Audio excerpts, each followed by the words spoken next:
Welcome back. Hope you're all properly fueled as we get into the second half, and we're going to be focusing now on learning today, leading tomorrow. And we're going to be spotlighting how we go about building our leaders of the future from the word go. So as you've got youth onboarded into your various organizations, how does one go about immediately starting to cultivate and fostering leadership? Because talk about purposeful leadership is very easy, right? To actually doing it and doing it consistently and in a very deliberate manner, which is what it requires, a little bit more challenging. So as the younger working generation progress in the workforce, how do we start to develop a stronger purpose orientation, effectively factoring in things like meaning, fulfillment, connections, alignment of personal and company goals, transparency, authenticity, openness, directness, and well-being?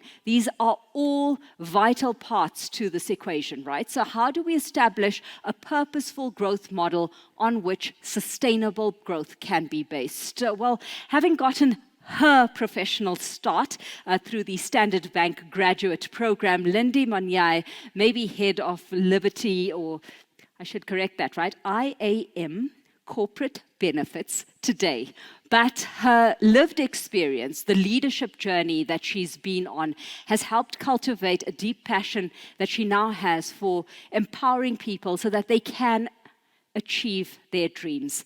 So Lindi is going to be moderating the next session as we really explore what it takes to be a purposeful leader today. So Lindi, I'm going to invite you up, and joining Lindi on this conversation, sharing their experiences with us all this afternoon as well, I've got Motlatsi, Mkalala, who's Executive Head of Middle Market, Standard Bank South Africa, Michael Coulter, who's Head of Product VAF, Standard Bank, Janine Zakau, who's Head of Enterprise and Direct Banking at Standard Bank. And of course, we also met Zandile a little earlier today. So Zandile, if you can join us as well. And the stage is yours.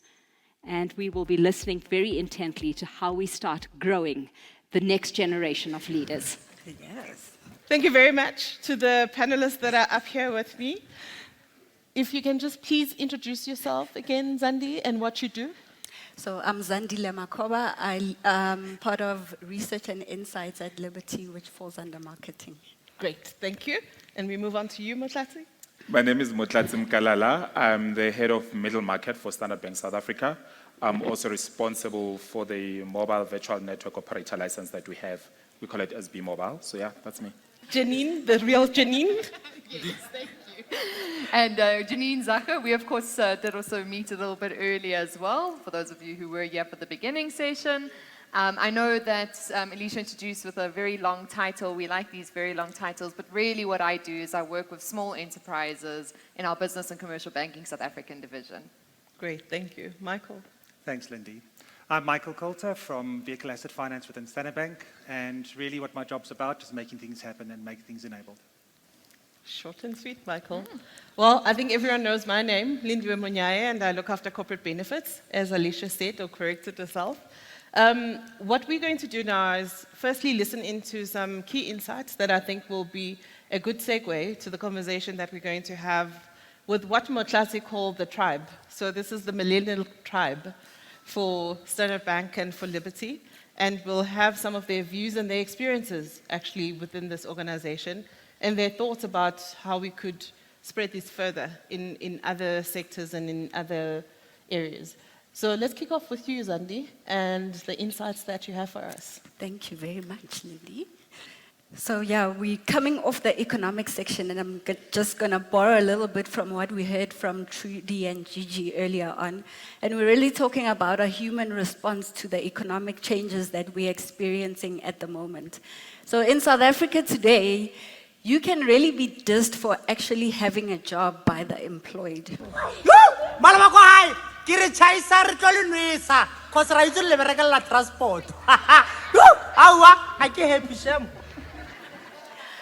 And, you know, jokes aside, today's minimum wage in South Africa is 25 Rand, and depending on where we are in the exchange rate, it's almost the value of $1 or £1. And, you know, 25 Rand today can buy 1 liter of petrol. So if we're talking about production inputs, labor at a minimum wage at 25 Rand, diesel is probably something many of our producers are using to run generators around 25 Rand as well. But if we talk about fueling ourselves, many of us will walk down to the nearest coffee shop and buy a cappuccino for 25 Rand. To somebody else, that's a 2.5 kilogram of maize meal, which lasts, say, a week or two, depending on the size of the family, which can be eaten for breakfast, lunch, and supper. So just, to the points made earlier, the inequality and the disparities in our country are quite glaring. And where it really comes alive is in the workplace, where people actually meet from different worlds, whether you're in Sandton or Alexander.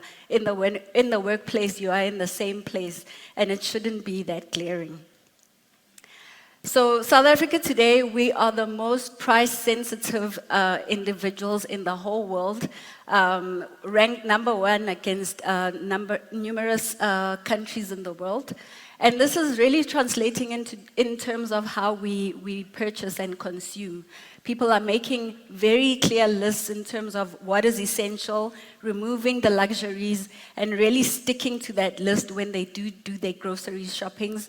And many don't even go out to shop. They try to make means of what is in the fridge when meal prepping. So this is how dire situation has been.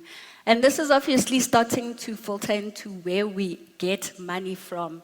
We're seeing a lot of strike activity across the country, and the government this year agreed to a 7.5% wage increase as a result of strikes and labor unrest.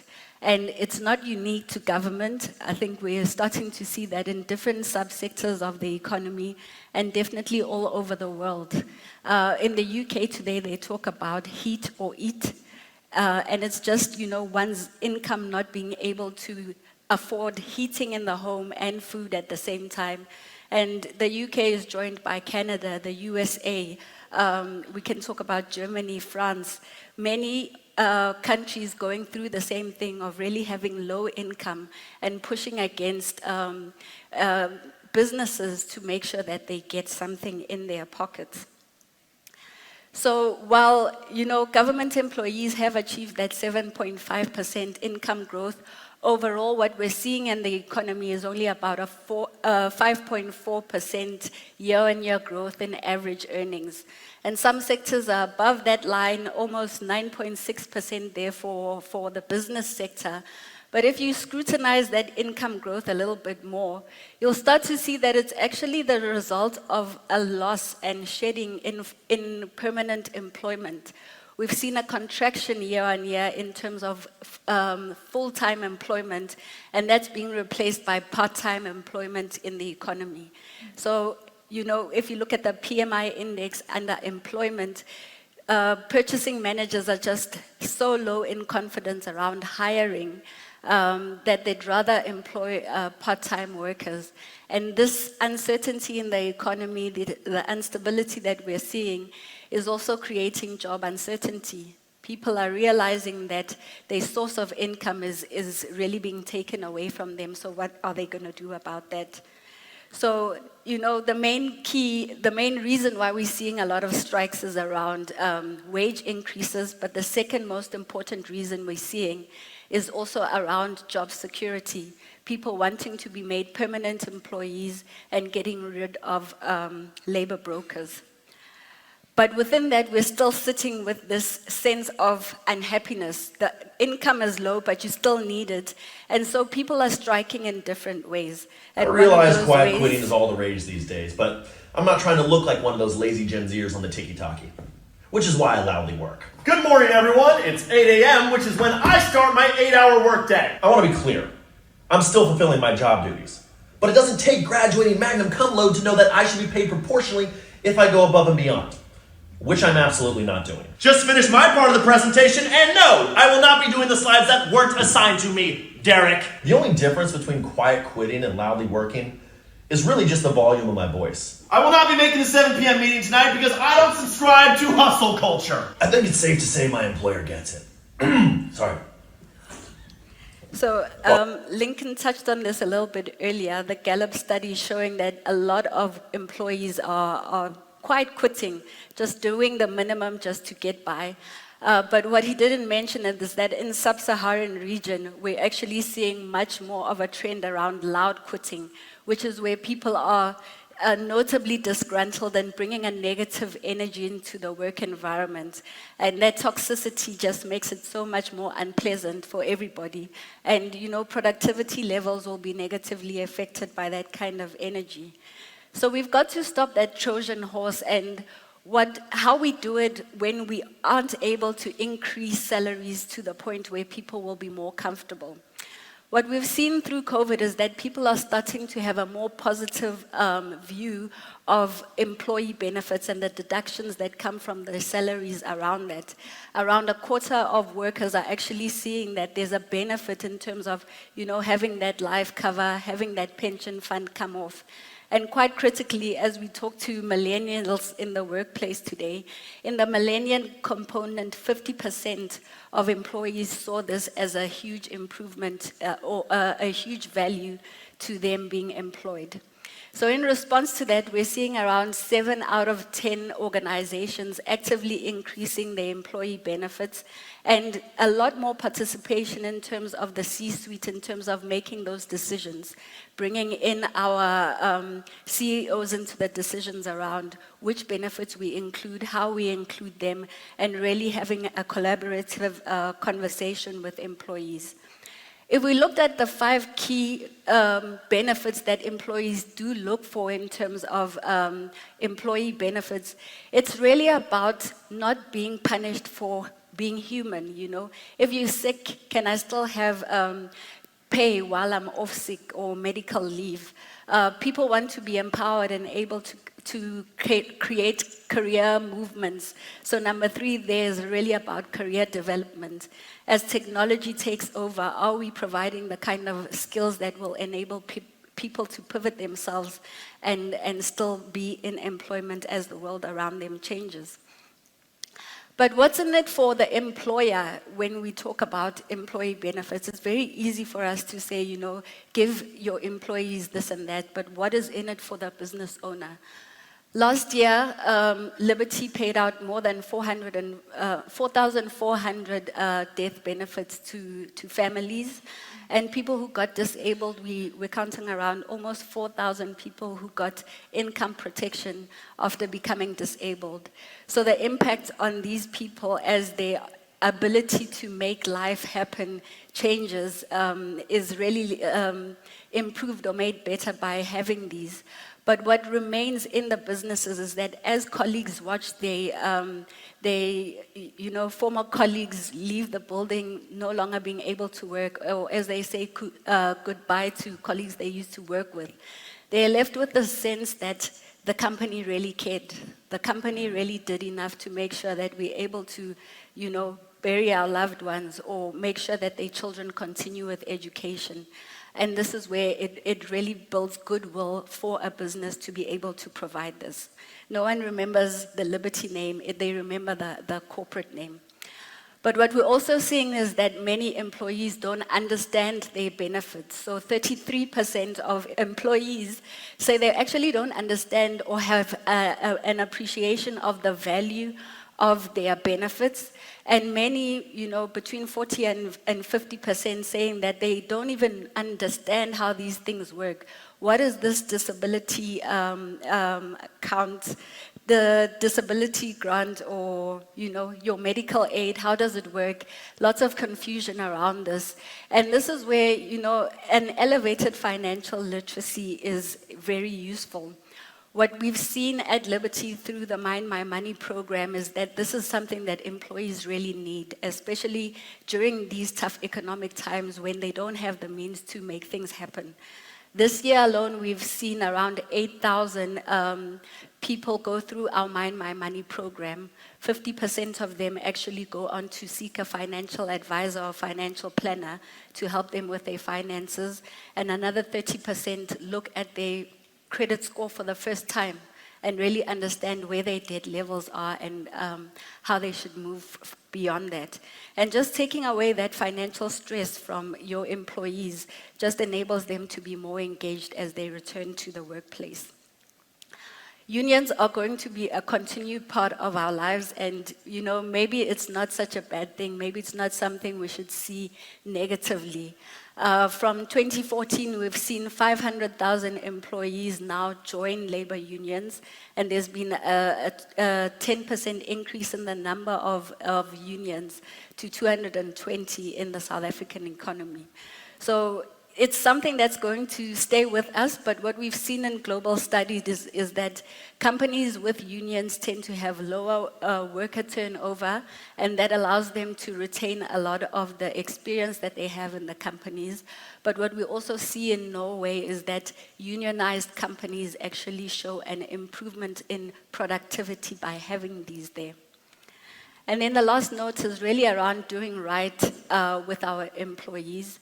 The Pension Funds Adjudicator in 2022 reported that outside of just this increase in the number of complaints that they received, they also saw that 40% of those complaints were around employers not paying over their deductions to fund managers.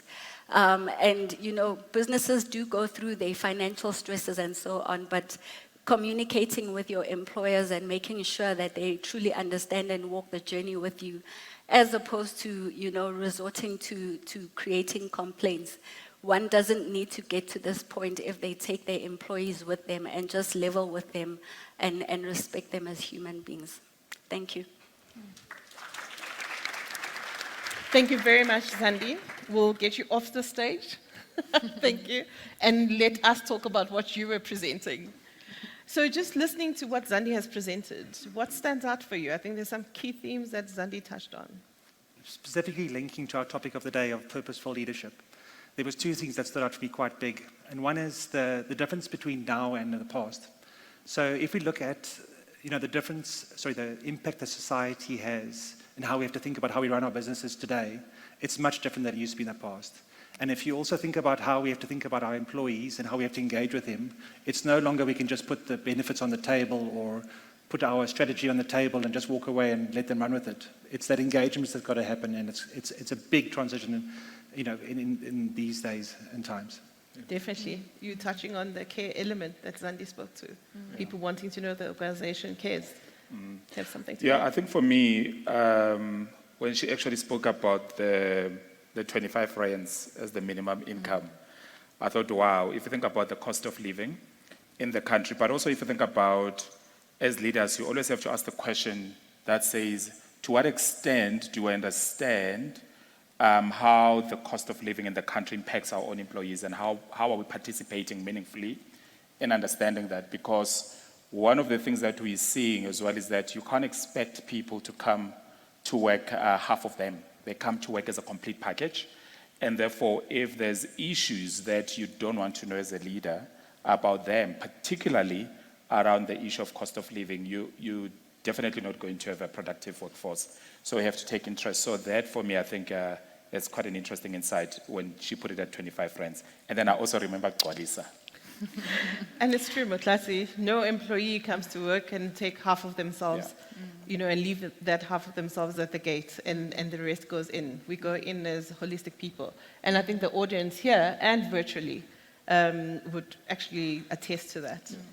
Lindi, perhaps I'll just close off there as well. Mkalala started at the beginning of the presentation, Michael somewhere in between. I'll go to something that happened at the end. Just, Zandile, when you spoke about just financial literacy and that elevated financial literacy in particular as well, just how that allows for the opportunity for a next step and a next type of action. And I think that's really something we see, not only as that we must get stuck in the mindset of employers are always big corporates and benefits down throughout a big corporate, but even something that we see within our entrepreneur base, really important to have these conversations with entrepreneurs that are managing and growing their businesses and the importance of what follows next. Definitely, and I mean, we earlier on heard about the importance of financial inclusion. And if you don't have financial literacy, it's going to be very difficult to get to that financial inclusion that we're being asked to be responsible with. Just Janine, on your part, what can you tell us about the work that you do around youth development in the SMME space?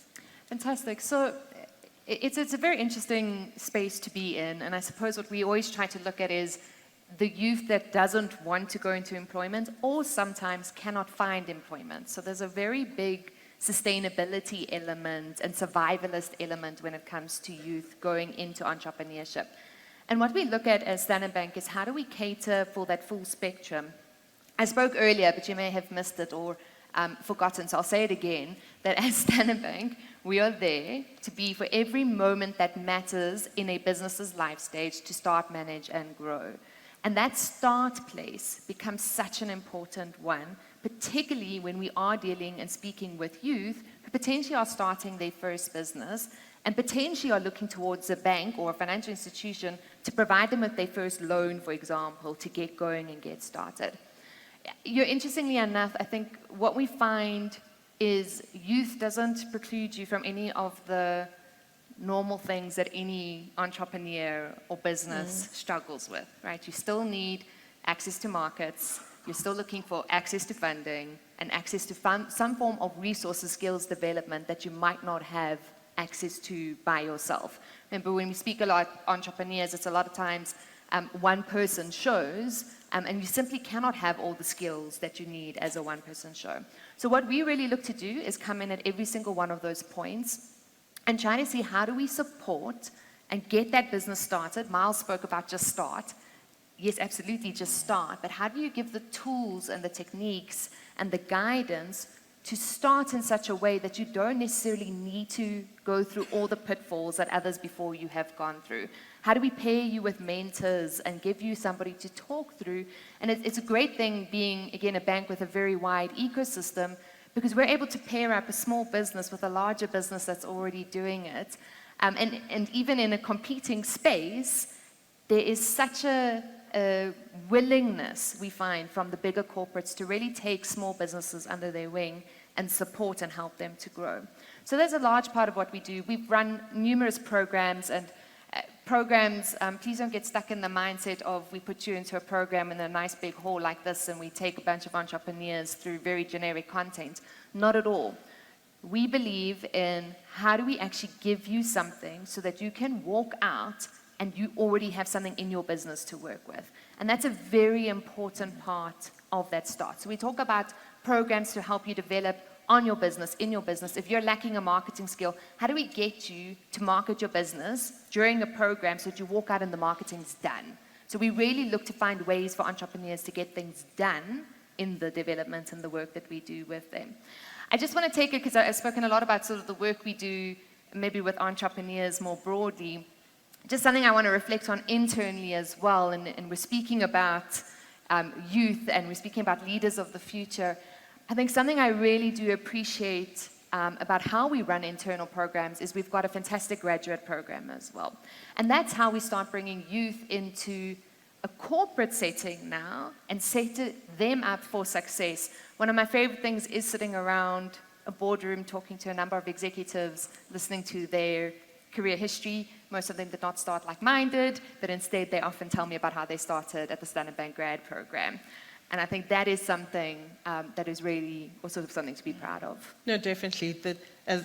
What you're pointing out is that we're not just adding value to external people or entrepreneurs, we're also adding value internally, and what later on actually becomes the leadership of the organization. Now, we've got really good examples of that in this stage, me being one of them, much older than these new millennials. So tell us, Michael and Motlatsi, anyone can start.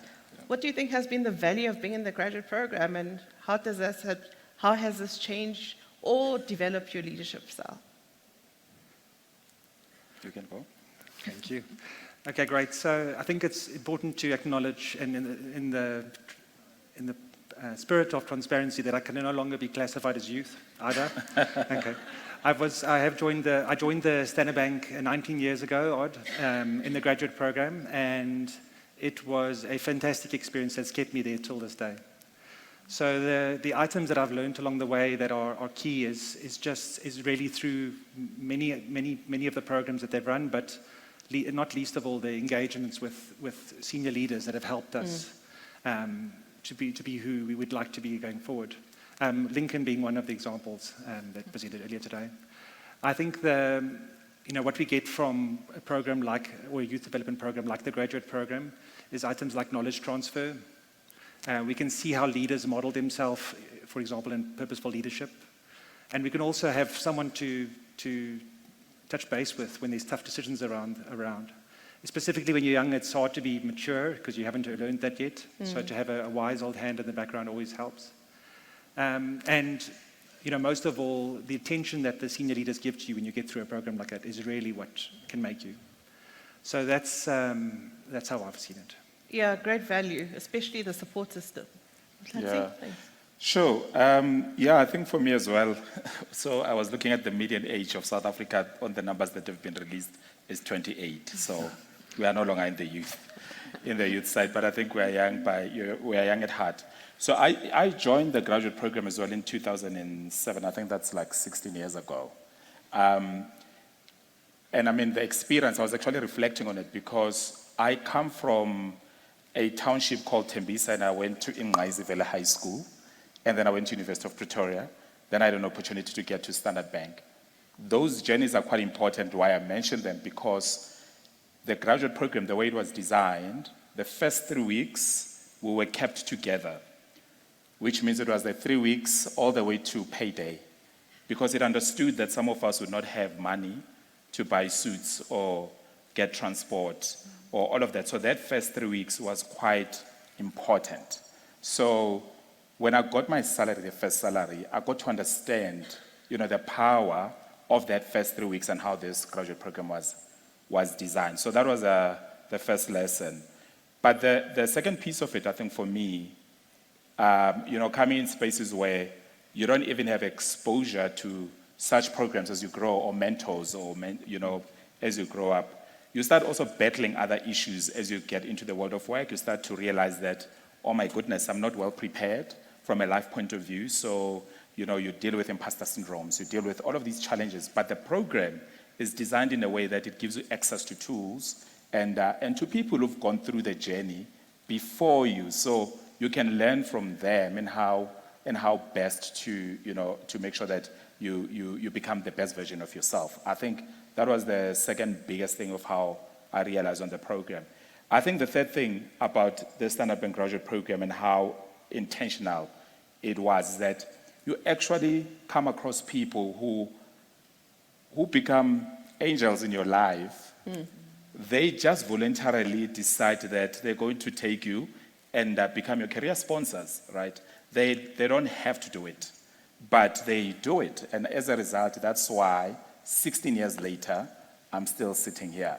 And this teaches me as well in the work that I do to say, how do I then pay it forward as well, so that whatever people have done for me, now that I'm sitting on the table, what do I do with my seat on the table to enable others as well, so that I can open doors and make sure that, people can thrive. And I don't need to know them personally, but the point is that if I can do that and other people can do it, ultimately you would have this issue of unemployment and all of that will all solve it, because we are all participating meaningfully to make sure that people thrive. Definitely, Motlatsi. I think what Motlatsi has touched on are some key points and themes. The first one is around networking.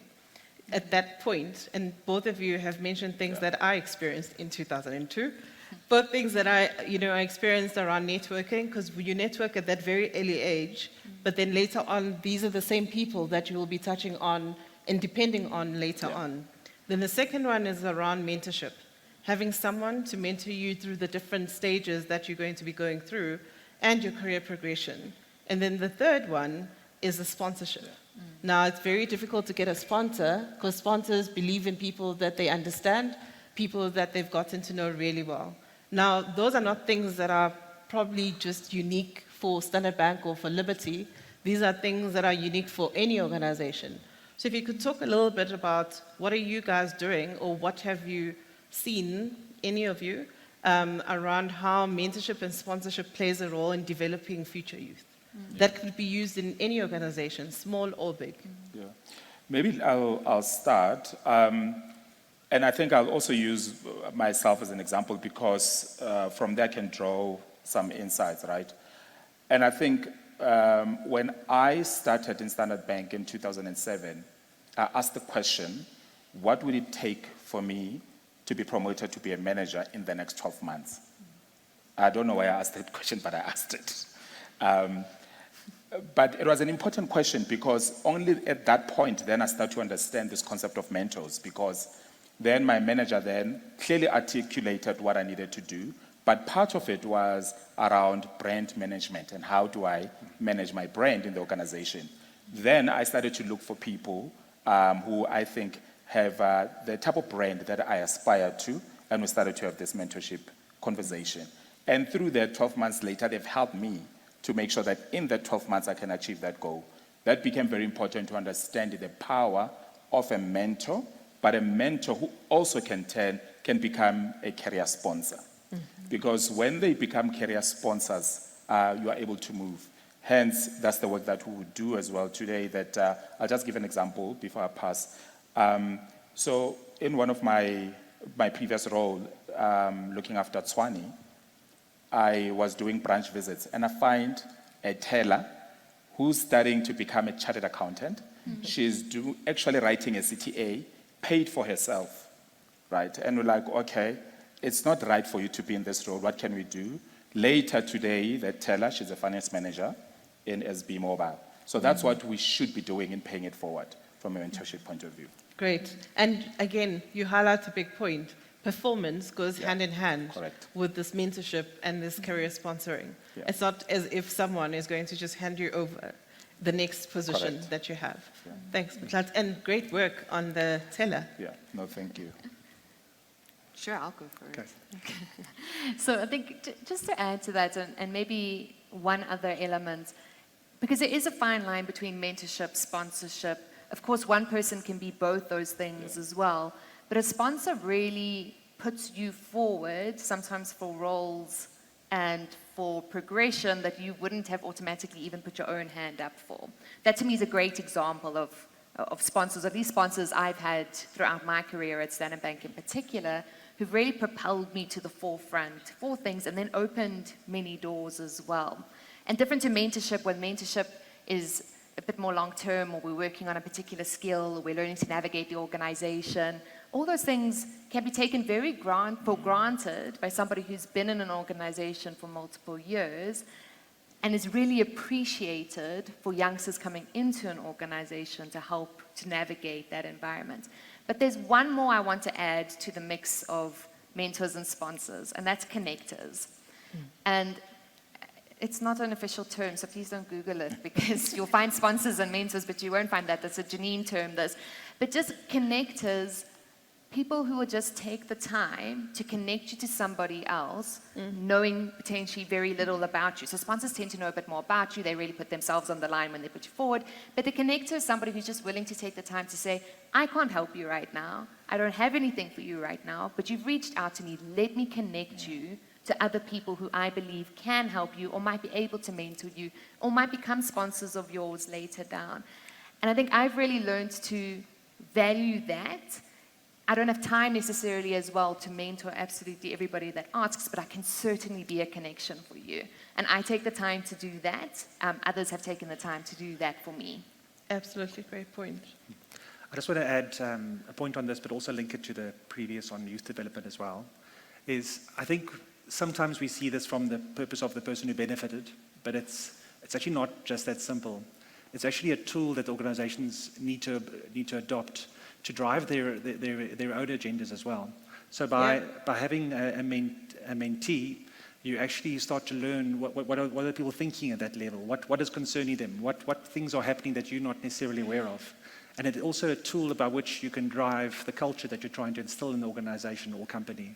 So there's definitely a two-way benefit that's possible here, that if you think about it right. And just from an HR perspective, you're building your succession and pipeline by identifying the different talent that you have in the organization. So some people in the virtual space or even here might say, okay, great, you guys are singing brilliant songs about your group, and it's easy because you have the right infrastructure and you have the right resources. what are some of the challenges of actually trying to do this?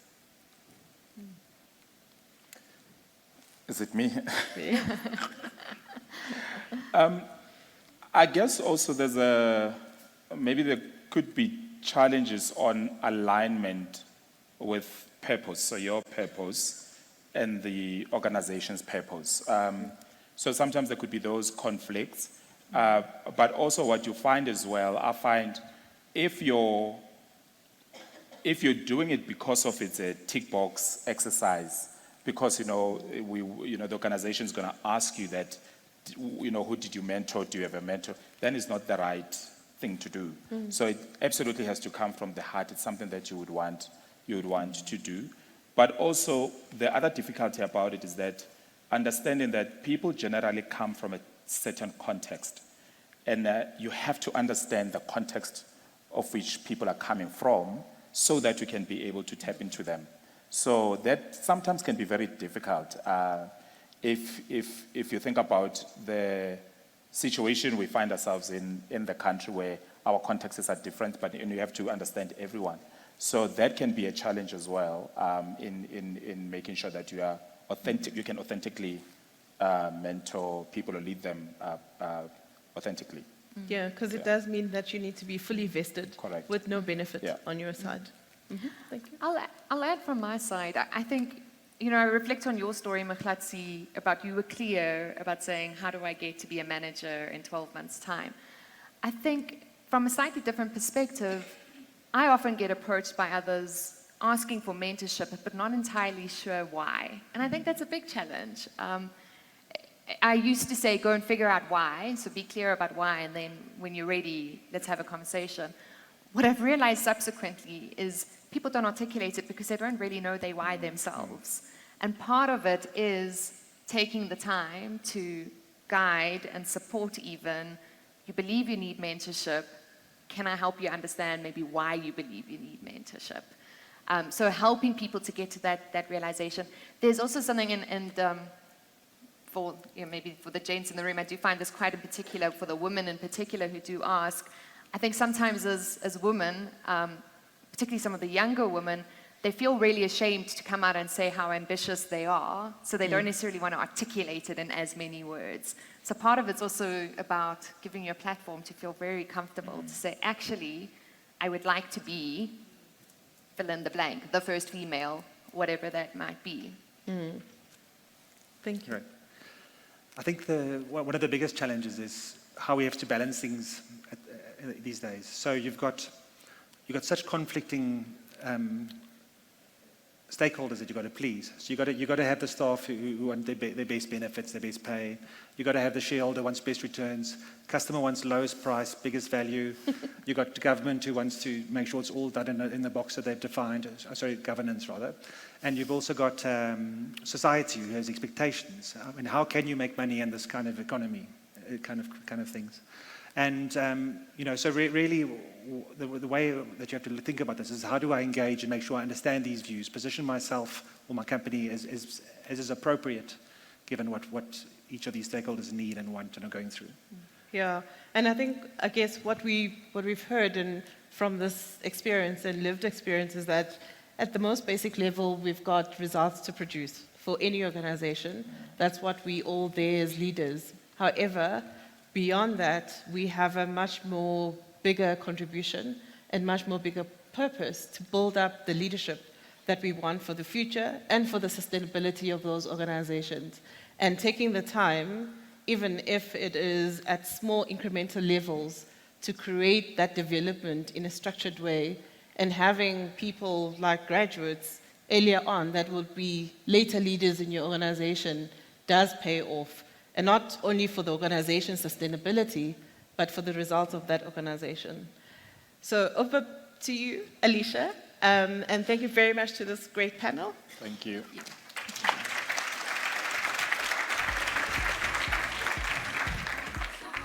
Thank you guys so much for that. I mean, what an insightful panel. And again, I've been listening to it quite intently. It's underlining how purposeful leadership at the end of the day is going to be the driver for sustainable growth in any organization, but that leadership style has to be very intentional as well. So thank you all for sharing your perspectives and more so your experiences with us as well, especially as now we push things a little bit further and we start homing in on what kind of leadership in action looks like as we move forward, right? There's considerable value to extract from the lessons of lived experiences like we've just heard. So we're going to be continuing on that trajectory now. And Craig Polkinghorne, who's head of commercial banking at Standard Bank, if I could invite you up to join me on the stage right now. And Craig is going to be joined by Cobus Viljoen from Go Solar as well, who's joining us virtually too. So not only do we have guests and audience members joining us, but some of our speakers joining us from the virtual realm as well. And I'm going to get into the conversation with you all. Just want to check if Cobus is with us. We'll give him some time to join us, but perhaps Craig, right at the top from your side, right? Share with us some of your background, your professional journey and how you've found yourself in positions of leadership along the way. Thanks, Alicia. Cobus was on the line. He'll come. He had a meeting. He's in the Cape. I've been in Standard Bank for a long time. I'm no longer the head of commercial banking, so I'm now called a senior banker, as in senior citizen. So goes with the grey hair. But I can probably give you some insights as to what happened in my experience, particularly of late. So, as you know, Standard Bank has a purpose, which is Africa is her home, we drive her growth. And for me, that was easy to assimilate as my corporate purpose. I go on holiday in Africa. I like Africa. I find it interesting, stimulating. If I go to a country in Africa, I want to go and see what they do at night or whatever the case is. So it's not like this foreigner that's arriving there and I'm not disassociated from the purpose. And some time back, I was asked, would I go and lead a business in Standard Bank, which landed up being commercial banking. And I got there and found people that had KRAs that were pages long, A3.5 pages. They were beaten up. And everything of their KRAs actually was a negative thing. It was a way to fail. Because if you missed line 63, it was a negative. If you missed line 29, it was a negative. So people were terrified of failing. And the first thing I did was say, we're not going to get rid of anybody. The people are all good.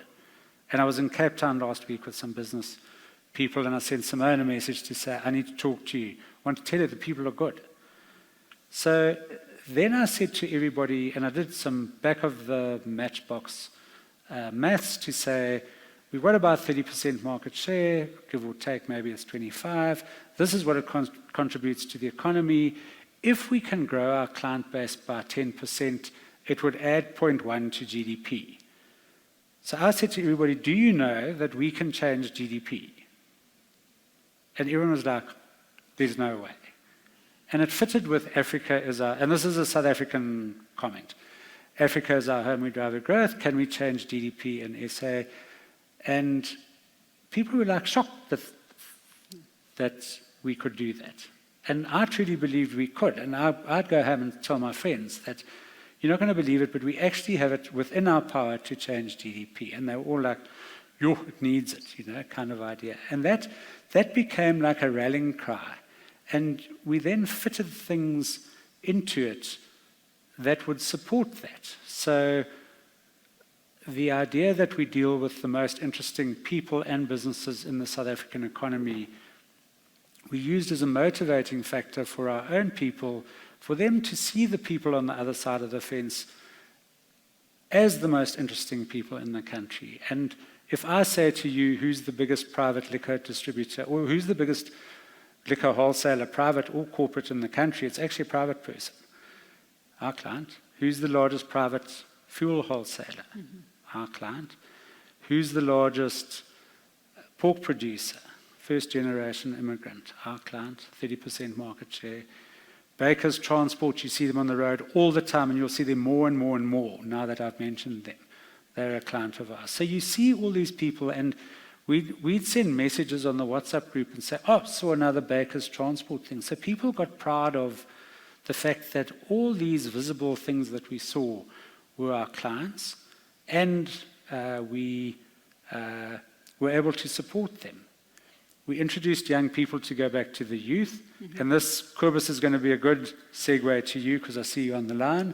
But I had worked with Cobus when he was involved with Vumatel, which really grew the fiber network offering in the country significantly in a very short space of time. We did have some interesting negatives, like when Vumatel left the chief risk officer of Standard Bank with a dug-up driveway overnight, and he couldn't get into or out of his house. There were a few phone calls that had to go backwards and forwards. But our team bought into the fact that Vumatel was going to take the country forward. And when they came with Go Solar, we said solar is going to help us as individuals in terms of load shedding. Can it take the country forward? And all these just become subsets of can you take GDP up? Can you do whatever? In that first meeting with Cobus, and I'll shut up now because I can see, but in the first meeting with Cobus, we had a youngster who'd been with us for a very short space of time. I'd said to him, you must go to credit because that will give you a risk view of the world. So kicking and screaming, the CA who thought he was going to run the bank got put in credit. And we went to the meeting with Cobus & Co. and we said, we love the idea of Go Solar. I said, we have Deroche, who is a solar expert, sector expert, and this youngster will run the credit process for you. And he nearly broke his neck because he'd never run a credit process, let alone for a new business, which was going to be difficult. And I then phoned his boss to say, this guy's running the credit process. And I phoned Cobus and his colleagues to say, this guy's running the credit process. It's his first time. Cut him some slack. Because we want him to be successful. Yeah. And he was. Got it over the line. He was really telling his friends to use Go Solar as the credit guy. Talk about conflicts. Was sending messages to his friends to say, use Go Solar before the credit thing was approved. So it was in conflict. So good for business both ways. We're going to, obviously, it's this journey, professional journey that has taken you, like you say, down the road to meeting, personalities and people like Cobus. So Cobus, let's bring you into the conversation at this point, right? Because you've been in the business and, we've had Craig allude to it already, hint to it, taking little ideas and driving them to scale in short periods of time. He's hinted to Vumatel there. He's now pointed directly at Go Solar as well. What does it take to grow a business in South Africa right now to the extent that you have businesses in South Africa right now? Yeah, well, hi everybody, and thanks for having me. And Craig, thanks for those kind introduction. Can you all hear me fine? Got you loud and clear. Fantastic. I think I was listening to the previous panel and I was kind of in awe of, what big corporates with big scale, how detailed they can, and how much they can do and how detailed they actually go. And I was really impressed. As a small business guy, if I can call it a small business, we might use big capital, but we're rather small business. And especially with startup businesses, the absolute key to it is having a purpose. Because if you don't have a purpose that people can resonate with, it's very hard to get off the ground. I think when Vumatel started, I wasn't there on day one. I came in very close to the beginning. I was at Investec at the time, and we put equity in Vumatel, and then I joined it straight afterwards because I believed in the business. But the founders will tell us that when they started Vumatel, the conversation was not, Telkom just announced that they are not going to put fiber, this is end of 2014, that they're not going to put fiber into South Africa. They're going to sweat their ADSL assets for a bit longer. And that opened the door for smaller businesses. And the founders were sitting in Catsy's in Parkhurst one night and they said, this is nonsense. guys, we've got to do something about it. And they didn't sit there and contemplate how much money they can make out of it. They were saying, we have an opportunity here to bring fast internet to everybody in South Africa. And the concept of fast internet, it sounds nice, fast internet, but the economic drivers that fast internet, that goes with fast internet is huge, as we all know. If we all were still running on ADSL, the economy would have been further back from where it is today. So these guys came, and then they had a bunch of merry men, including myself, join them. I came from Investec to provide because they needed capital. I spoke to Craig. I said, Craig, we need money. And I think now the bank syndicate that's led by Standard Bank is probably in the region of 18 billion rand that they have from the banks to roll out. And they've rolled out not only in the leafy suburbs, but also in the townships, fiber into the townships, and probably close on 2 million homes that they've passed and provided fiber and connectivity, internet connectivity to. If we think about it, you can't have a job now. You can't apply for a job nowadays if you don't have internet. If you don't have any connectivity, it's impossible to function in the modern economy. So that was really key. And now to come back to the leadership of that Vumatel in the beginning, it was easy to get people to come and work for Vumatel. It is very hard to get people out of big corporates to come and work for startup companies. And the quality people all sit in big corporates at the moment. So to attract people out of big corporates, the purpose has to resonate with the individual, to give up his big job and say, you know what, I want to be part of that. I want to solve that problem. So I can resonate with that purpose. So Cobus, just underline for us, what is your purpose right now, and how do you make sure it aligns with those that you want to bring into your stable? Okay, so now fast forward to Go Solar. Go Solar has got a very simple purpose. We all heard of climate change, and we all would like to do something about it. But as an individual, it is just a vast problem that you find. I mean, yes, you can stop using single-use plastics, you can do little things. But the one big thing every household can do is to get solar energy, to get green energy for your house. That is one big thing that you as an individual can do for climate change. However, solar was so expensive that people could not just do that. So what we've done is we've structured our company around subscription solar, which then means that every single household can, at zero cost to themselves, it becomes a substitution. The cost of their solar is a substitute for what they pay Eskom or the municipality. At zero net cost to themselves, they can make a contribution to climate change. And that is what we want to do. We want to give as many as possible people the opportunity to do their little bit. And if every single one of us do our little bit, then we can solve a lot of problems. And I think that resonated with a lot of people. So far, I mean, we are 2 years old this year. We've created about 1,000 jobs. Most of those within Go Solar, we've attracted some very quality people to come and work at Go Solar. And then at our install partners, these were all, 80% of the people working at the install partners were unemployed youth that we trained up, that we pulled off the streets and trained up to come and work and taught a skill that they can go off on and make a living. Okay, so Cobus, there echoing what we've been hearing throughout today's sessions, right? You've got to have purpose at the center of your leadership style. What sense are you getting of the leadership issues, Craig, that are front of mind for Liberty clients in 2023? And I guess more so now, moving into 2024. So I think the country's problems become business problems. How do you manage your staff, upskilling them, the whole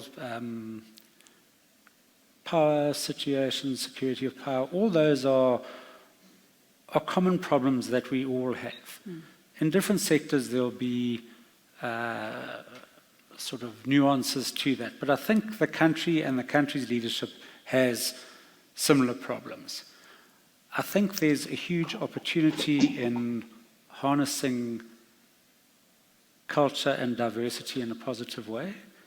And you can't do any of this without being true to yourself. So as a leader, I think you need to be and have a really good understanding of what are you good at, what interests you, and how are you going to react to things. So if you are interested in different cultural nuances in the country, you will find that the conversations in your businesses are open, and you can talk about whatever the cultural aspects are.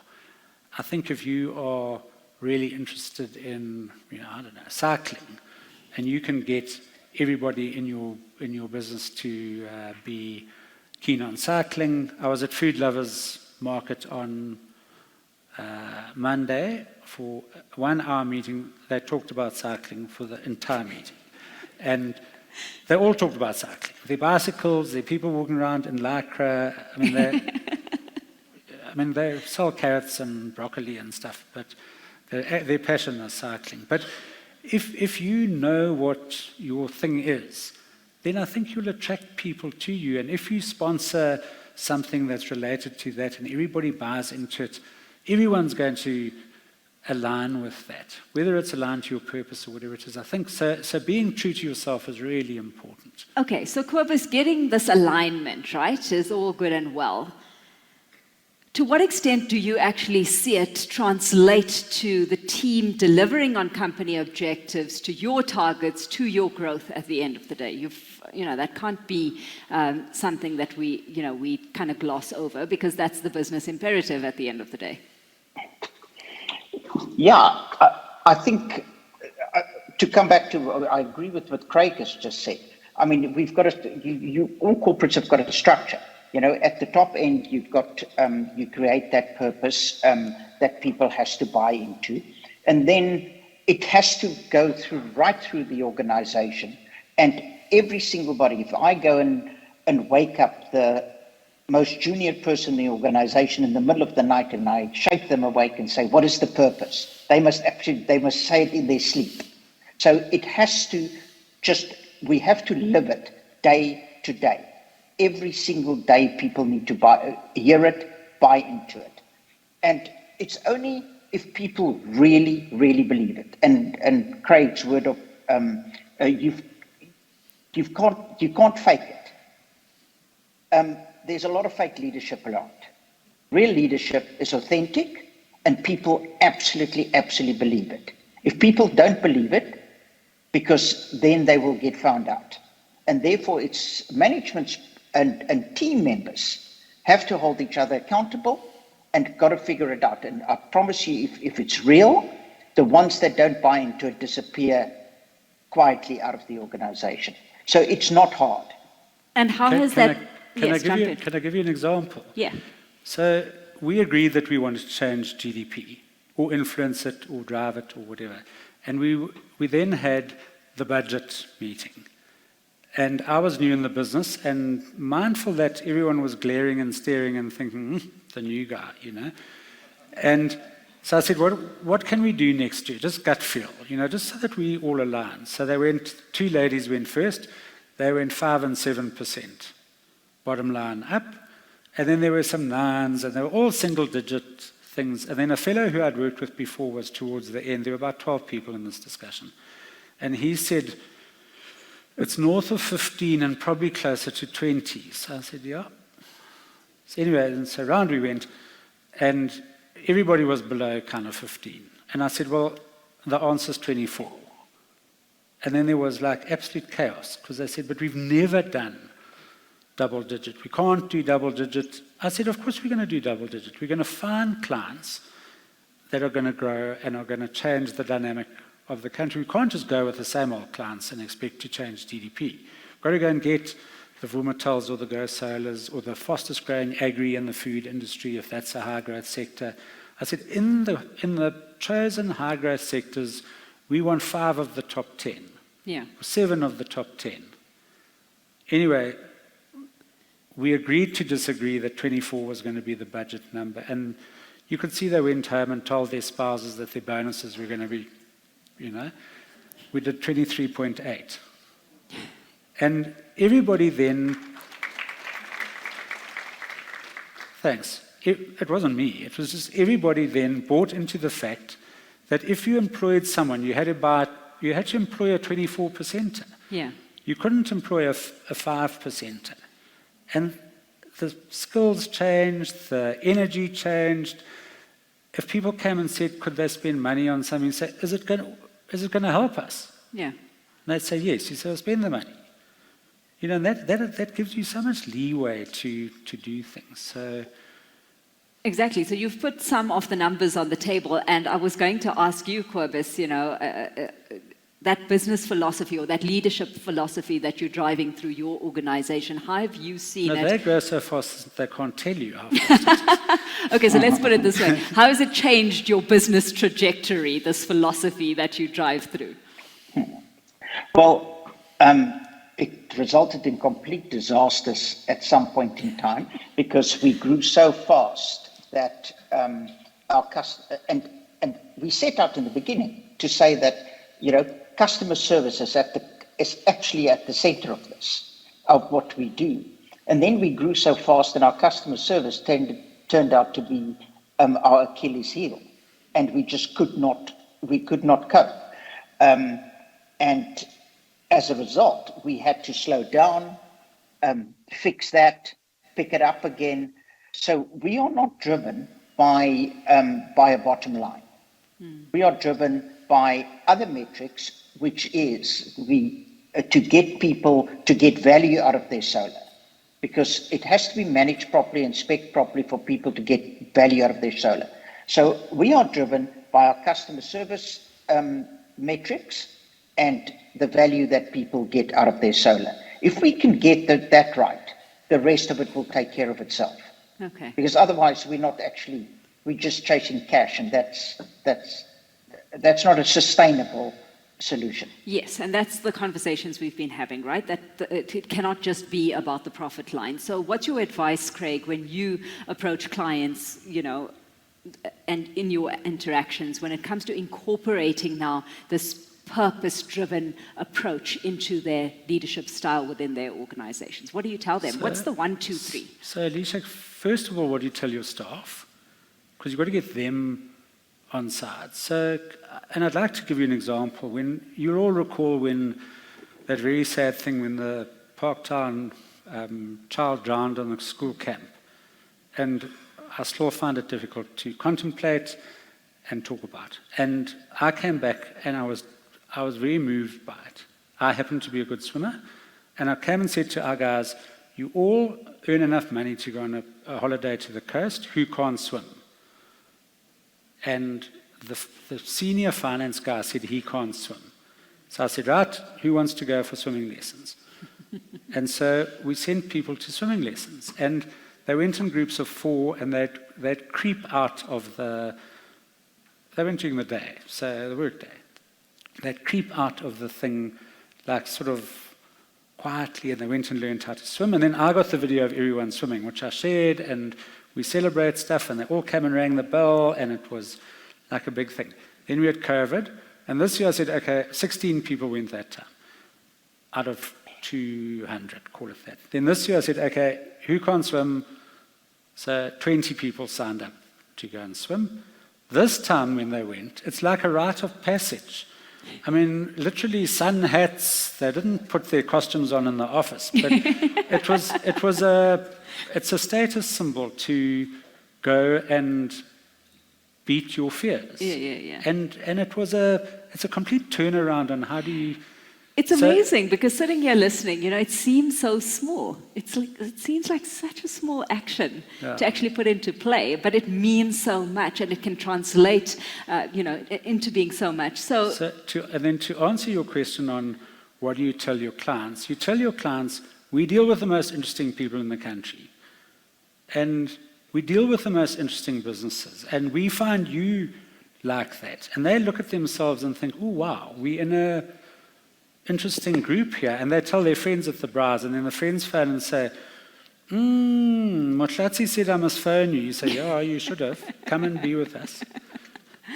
But if you're honest about that stuff. Absolutely. It's authenticity, right? Leading with authenticity that has to, purpose has to be driven with as well. And Cobus, it speaks to, understanding again where your people come from, where they're at, what some of their personal goals, ambitions, what their purpose is. I mean, post-COVID, especially, I guess, what's your sense right now when it comes to what people are looking to get out from work? Not only in their connections to work and their colleagues, to work, but with their colleagues as well. And how intentional are you about helping them, achieve their purpose?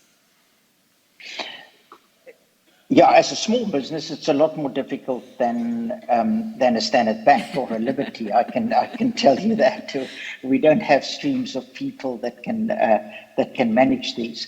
But it is all around. For us, it's around training and equipping people with the skills that they can take a step up. And even if it's not with us, if somebody wants to leave us to go and get a bigger job, we celebrate that because we have enabled somebody to move forward in their lives, and that's really important to us. We will never stand in somebody's way that we've trained to move on, and that very small thing helps everybody else because now it's not, there's no culture of fear that, I've got to lie where I'm going, or I've got to do, there's none of that nonsense. And so we found that very helpful.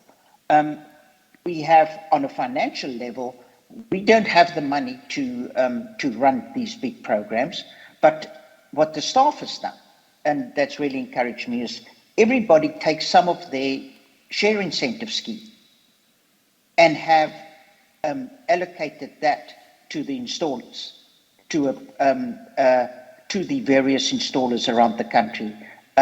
So the staff has said, okay, let's take 10% of our pool and give it to somebody else. And that has really, that's encouraged me as head of REMCO. Mm-hmm. I was very touched by that. I think in Vumatel, the staff did something else. They took their share incentive scheme and gave a piece of that to an educational trust. And that educational trust, it was only for the first 2 rounds before we were taken over by Remgro. And the scheme fell away. But that educational trust is still running. Yeah, absolutely phenomenal. And I think, great successes that are being boasted today, and certainly very inspiring in all that can be done. Of course, Craig, we've got to take into consideration that purposeful leaders have something else to bear in mind now as we move along, and that the kind of developments in technology that we're seeing coming to the fore, right? And we're going to have to factor in things like AI, things like machine learning as we go along. Do you see these as tailwinds or opportunities for growth to chase, opportunity to chase the opportunities that are out there, or challenges to jobs of the future? Basically, what I'm asking, opportunity or obstacle? You're talking to the wrong person. I think all change creates huge opportunity. And in a country like this, where there's lots of dysfunction, I think you can drive buses through through the dysfunctional opportunities, if that makes any sense. So, do I think AI will take away jobs? It will take away traditional jobs and create new jobs. It will just shift jobs. I don't think it will sort of cause mass unemployment. We were a different problem in this country. We just need to employ people. So all of you, please just employ people. And so, for example, in our business, I said, why can't we write a credit paper on ChatGPT? I don't know what the answer is. They came to try to show me. I said, why can't we do it? And you can't really, but it gives you all the right headings. And you just have to challenge your people to say, get into this and try and test it and see it and use it and work it. Absolutely. And they'll evolve. Absolutely, you evolve. That's the word. Gentlemen, it's been such a pleasure hosting you and listening to both your stories today. So thanks so much for your time, for joining us, Cobus, from your end of the world. I believe you're joining us from Cape Town this afternoon. And thank you, Craig, for your insights as well and sharing some of your experiences as you travel along these leadership journeys with the clients you interact with on a daily basis. Thank you. And don't feel sorry for Cobus. He's currently in Cape Town, but will be in Paris. Oh, okay. Cobus, thank you. Yeah, thanks very much very for much. having me. Thank you, gentlemen. Thank you. What a pleasure.